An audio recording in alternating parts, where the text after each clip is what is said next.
Fala família, tudo bem com vocês, queridos? Estamos aqui, um dia muito especial, com um convidado muito especial, o pastor Marcos Souza Borges, o Cote, né? Que alegria ter você aqui, Cote, uma satisfação imensa. Pastor Cote tem sido de verdade uma referência nesse tempo, influenciando gerações, uma voz profética para esse tempo. Temos recebido muito de Deus através da sua vida. Pastor Cote, seja bem-vindo. Muito obrigado, querido, por estar aqui conosco. Então, gente, puxa vida, muito prazer ter essa oportunidade aqui em Cascavel com o pastor Gilvano. É um privilégio muito grande. Já quero mandar um abraço aí para todos que estão nos assistindo. Prazer enorme. É uma alegria para nós, viu, Cote? Conversar um pouquinho, eu acredito, né, Cote, que eu sempre falo que os homens de Deus não ministram, eles carregam a mensagem, né? E a gente percebe o quanto Deus tem usado muito a tua vida, e a gente queria bater um papo hoje, algumas verdades de Deus aí sendo liberadas sobre as famílias, sobre vidas, né? Tantas pessoas que estão nos acompanhando agora. Tem uma frase que diz assim que a família é a célula-mãe de uma sociedade. Logo, o casamento é uma célula-máter da família, né? Mediante a tantas questões, Cote, hoje, há disfunções familiares, a disfunção familiar hoje tem sido a causa de tantas atrocidades, né? De tantos problemas hoje na sociedade, enfim. E eu sei que isso, você carrega alguns valores, você tem hoje anunciado, você tem hoje escrito livros a esse respeito sobre família. Qual é a importância hoje da família para uma sociedade sadia, para uma sociedade? Até porque a gente olha para a sociedade, o que nós oramos é para que a sociedade seja curada, famílias sejam restauradas, né? Que todos os montes sejam ocupados, mas qual que é a importância de uma família bem estruturada dentro desse processo? Então, pastor, inclusive essa comparação, né, essa linguagem orgânica, né, quando a gente fala que a família é essa célula máter, né, eu acho que é uma linguagem muito apropriada. O apóstolo Paulo também, quando ele se refere à igreja, porque não só a sociedade é formada de famílias, mas a igreja também é formada de famílias. Ele usa essa mesma linguagem, né, dizendo que a igreja é como um corpo, é o corpo de Cristo, não é, com os seus membros, os seus órgãos e etc., né?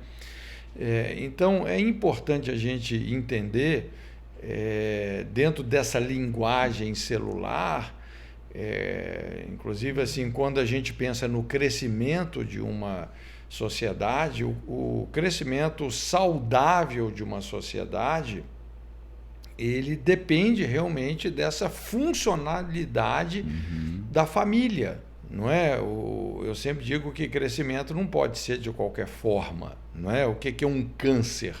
Um câncer é um crescimento anormal, intenso de células adoecidas, é um crescimento, mas que peca contra a saúde, contra a estética de um organismo, não é? Então, hoje, nós vivemos essa guerra, que é uma guerra por esse organismo expressado pela sociedade. Eu sempre digo que é uma guerra de alicerces, né? Porque estão em jogo aí muitos valores, muitos fundamentos que são importantes para o bom funcionamento da sociedade, né? E eu acredito que assim, o ponto mais nevrálgico aí, quando a gente fala de uma sociedade saudável, não é? Quando a gente fala inclusive de uma família funcional, a gente precisa de estreitar essa conversa no conceito do casamento, que é o conceito que tem sido aí mais atacado, né? Hoje eu sempre digo que uma das mentiras, um dos sofismas mais nocivos que existem se fundamenta nessa proposta de uma família sem o casamento. Não é? Então as pessoas querem uma família, mas sem casamento. O problema é que quando você tira o casamento da família, então você está tirando o exercício da lealdade, da fidelidade, da confiança, do compromisso, do altruísmo, da aliança. Ou seja, essas virtudes que nos conectam com uma vida madura. Não é? Essas virtudes que, quando exercitadas, nos fazem participantes da natureza divina e que garantem realmente o crescimento saudável de uma sociedade, não é? Então eu sempre me empenho muito, né? Por exemplo, esse fim de semana que nós estamos aqui, uma das nossas pautas aí no seminário é família.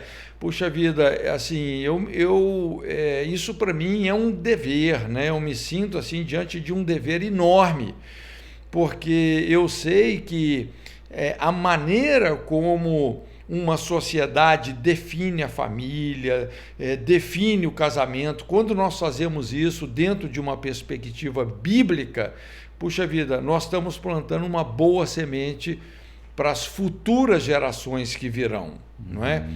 Então é bem interessante. Quando lá em Gênesis, né, Deus deu essa ordem de crescer, multiplicar, dominar a terra.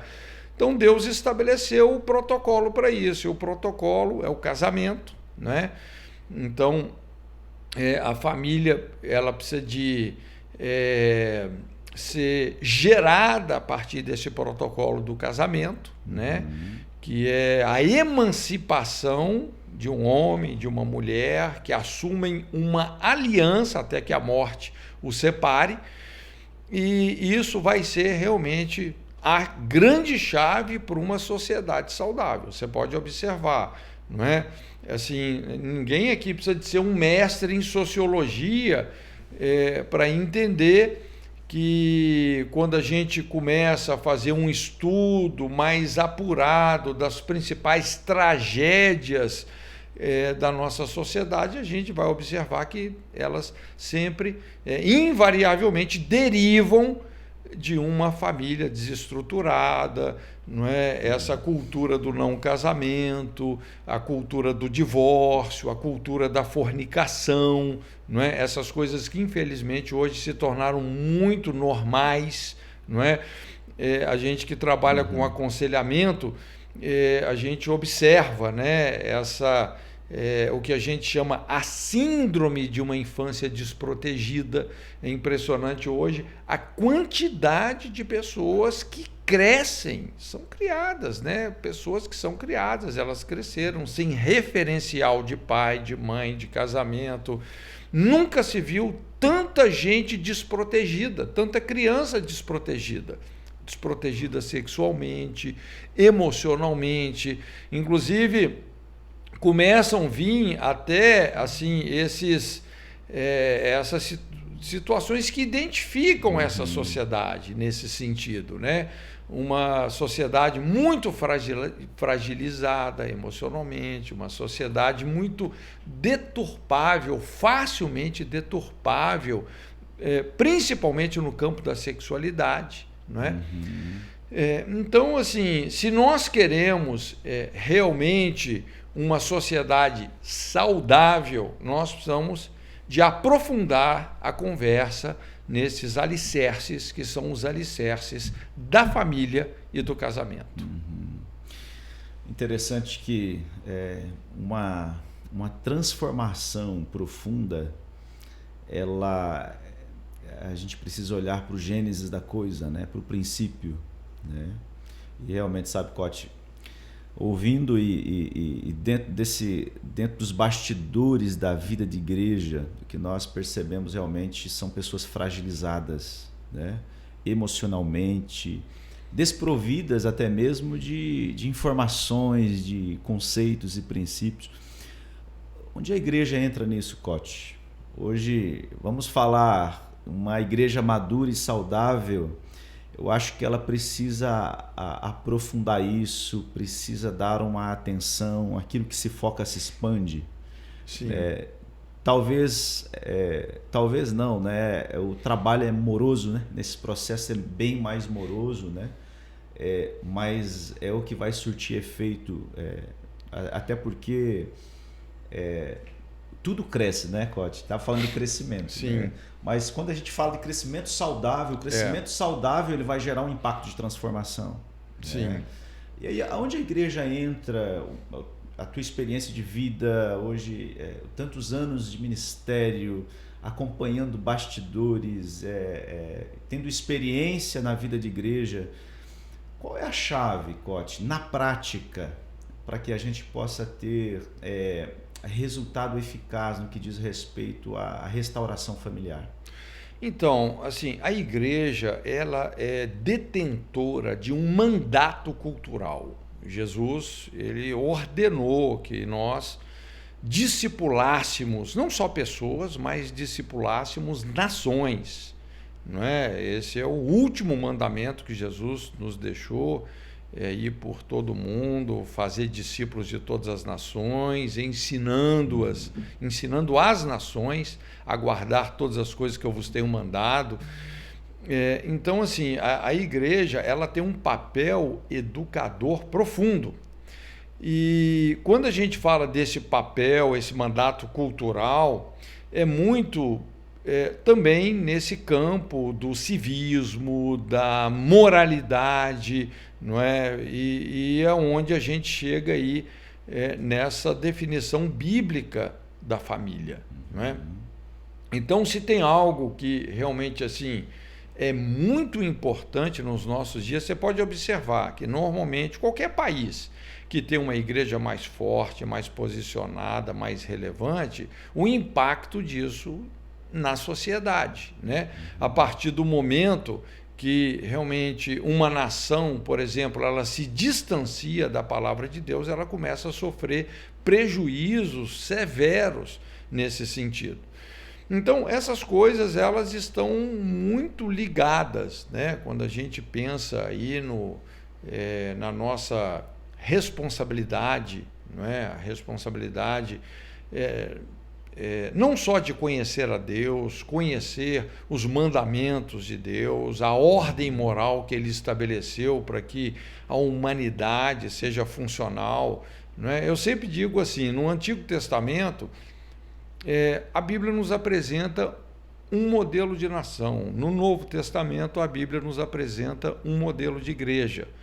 E quando a gente consegue convergir essas duas realidades, não é? Você ter um modelo de igreja, um modelo de família, um modelo de nação, você vê que tanto o modelo de nação quanto o modelo de igreja, eles têm origem na família, não é? Então, no Antigo Testamento, Deus pega uma família, que é a família de Abraão, não é? E acaba ao longo de gerações aí transformando essa família numa nação, não é? E depois que ele edificou uma nação, ele começa a apresentar o modelo de igreja, não é? Porque aí já é uma coisa, vamos dizer, que tem um cunho assim, ao mesmo tempo que é visível, é invisível, porque o reino de Deus não vem com aparência exterior, e Jesus deixou bem claro que para você ter uma sociedade funcional, não é? A movimentação disso tem que ser de dentro para fora. Você não muda a sociedade sem mudar o coração humano, não é? Então, Jesus deixou bem claro isso. O reino de Deus não vem com aparência exterior, está dentro em vós, não é? Então, é essa proposta de uma transformação nessa profundidade das nossas motivações, também dos princípios que nós adotamos para governar as nossas vidas, a nossa realidade. E é nessa intensidade, nessa dinâmica que a igreja precisa de cumprir esse papel, né? E eu diria até, pastor Gilvano, que, olha, a igreja tem sido muito bem sucedida, não é? Assim, de certa forma, a igreja acaba sendo um certo reflexo da sociedade, quer dizer, quem é pastor e está nos ouvindo sabe, as pessoas que chegam na igreja hoje, elas chegam assim, puxa vida, vêm de histórias extremamente difíceis, não é? Mas, graças a Deus, a igreja percebe isso. Essa pergunta que você me fez hoje, é muito raro um pastor que não tem essa percepção. Qual igreja hoje que não está fazendo um trabalho mais sério, mais profundo, em prol de uma revolução moral em termos de família, casamento, criação de filhos? Rapaz, é muito difícil uma igreja que não leve muito a sério esse tipo de pauta. E, honestamente, se hoje, principalmente aqui no Brasil, não é, a igreja brasileira está tendo um papel assim tão significativo na sociedade, porque a gente observa como que os cristãos estão assim capilarizados na sociedade, não é, em todos os segmentos, não é, seja aí no mundo da educação, da política, dos esportes, lazer, a gente vê aí cristãos sérios, comprometidos com Deus, pessoas que prezam pelos valores familiares, não é? Como que isso tem realmente assim causado um impacto na sociedade brasileira, não é? Então, eu acho que a igreja tem feito um bom trabalho. Só que essa demanda, em vez de diminuir, ela só aumenta, porque, de outro lado, né, o que a gente acompanha aí fora da igreja é que o mundo está indo para um outro extremo, né, o extremo ditado aí pelo marxismo cultural, progressismo, humanismo secular, ateísmo científico, não importa o nome que você se dê a isso, mas é exatamente assim uma contraordem a essa ordem moral estabelecida por Deus. E essa contraordem aí, a gente sabe que o final dela, nós já vimos esse filme em muitos momentos da humanidade, e realmente o final disso é o caos, não é? Não tem como ser diferente. É verdade, Cote, é verdade. A gente fala de construção de conceito, estabelecimento de valores e princípios. Qual a visão, Cote, hoje a grande experiência que você tem hoje de rodar o Brasil e o mundo? Até porque hoje existe uma cultura estabelecida, né? Eu acho que precisa ser desconstruir conceitos para construir princípios, né? Porque hoje as pessoas, vamos analisar, hoje a mente marxista de transferir a responsabilidade, né? As pessoas muitas vezes têm deixado de assumir as responsabilidades e olhar para dentro. Você fala muito sobre isso. A transformação, ela começa de dentro para fora. É um olhar clínico, é um olhar pontual para dentro do nosso coração, avaliando as nossas motivações. E eu acredito assim, Cote, não sei se, obviamente você falou sobre isso, você concorda com isso, mas a partir do momento que a gente olha para dentro de nós, você tem a frase que fala assim, que o casamento é a escola do caráter, né? Na verdade, essa é uma frase de Lutero, né? O Lutero que falava isso. Os reformadores sempre têm essa forma de pensar, não é? E realmente é algo assim muito poderoso, não é? Porque é o que eu falei, o casamento ele te leva para uma plataforma que é a principal plataforma para você desenvolver verdadeira maturidade, para lidar com as nossas infantilidades. O casamento tem esse poder de transformar um menino num pai, uma menina numa mãe, alguém que tem aliança, que tem compromisso, não é? Então é por aí. Tem um índice que você mesmo menciona, é interessante a idade da maturidade do homem, né? 43 anos no Brasil? Isso foi uma pesquisa, sei lá, foi uns mais de 10 anos atrás, eu estava dando uma olhada nessa pesquisa, uma pesquisa feita aí por psicólogos, sociólogos, os terapeutas, né, na época. E um dos resultados dessa pesquisa é que os homens aqui no Brasil só estavam alcançando a maturidade aos 45 anos de idade. Essa síndrome dos adultos infantilizados, né?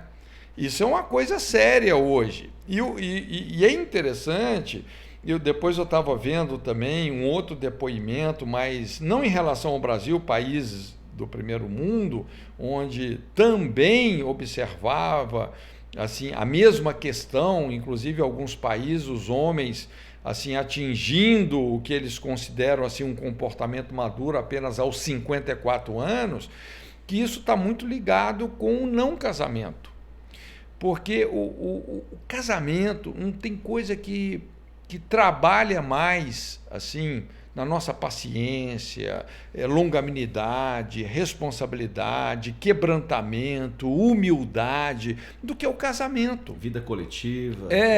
Por isso que eu sempre falo, casamento, rapaz, não é para frouxo.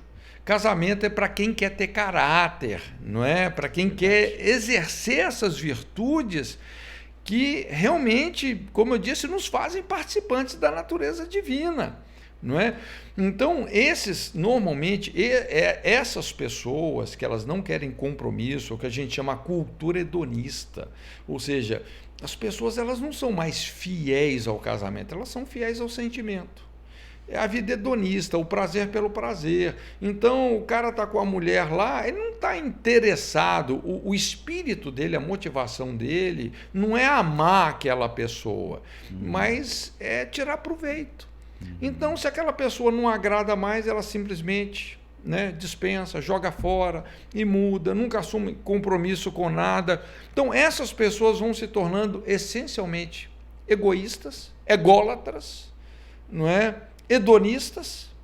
E a Bíblia fala, aquele que ama os prazeres padecerá a necessidade. Esse é o princípio da implosão da alma. Porque, veja bem, nós fomos construídos por Deus para amar. A nossa vida só tem sentido no outro. A partir do momento que você deixa de servir o seu próximo, de amar o seu próximo, de fazer para o seu próximo o que você gostaria que fosse feito para você mesmo, você se torna infeliz. Então, qual que é a receita da felicidade, de uma vida realizada que Jesus deixou? É isso, é a lei áurea. Amar a Deus sobre todas as coisas, o nosso próximo como a nós mesmos. Então, o nosso próximo, esse compromisso com o nosso próximo, é a chave da nossa realização, é a chave de uma vida bem-sucedida. E, lógico, assim, você só vai encontrar, vamos dizer, esse tipo assim de raciocínio, de cosmovisão no cristianismo. Quando você sai aí para uma vida sem nenhum compromisso com Deus, as pessoas elas vão interpretar isso de uma outra forma e por isso que elas estão tão frustradas hoje. Não é? Uau, quanto nós estamos recebendo da sua vida, Cote. Para a gente encerrar, eu gostaria de deixar bem aberto assim, uma mensagem, Cote, uma chave que a tua vida deixa, o teu legado, a tua experiência de vida, uma chave. Você pode dizer assim, olha, daquilo que eu vivi, daquilo que eu tenho ouvido de Deus, daquilo que eu tenho presenciado, a minha vida ministerial, aquilo que você participou da vida de restauração de muitas pessoas, desde pastores, líderes, irmãos. Qual o legado, Cote, qual é a mensagem que você deixa hoje para quem está nos ouvindo? Qual é uma chave para que de fato a gente venha viver essa vida plena? Olha só, uma coisa que eu diria é o seguinte, nós só temos uma vida para viver. Nós não vamos ter duas vidas, ninguém vai reencarnar. A Bíblia fala, está ordenado ao homem que morra uma só vez, depois disso segue-se o juízo. Nós vamos ter que prestar contas diante de Deus. Vai chegar o dia, mais cedo ou mais tarde, que eu e você vamos ter que olhar dentro dos olhos de Deus e prestar contas, não é? como João Batista confrontou os religiosos daquela época, dizendo: quem vos ensinou a fugir da ira vindoura?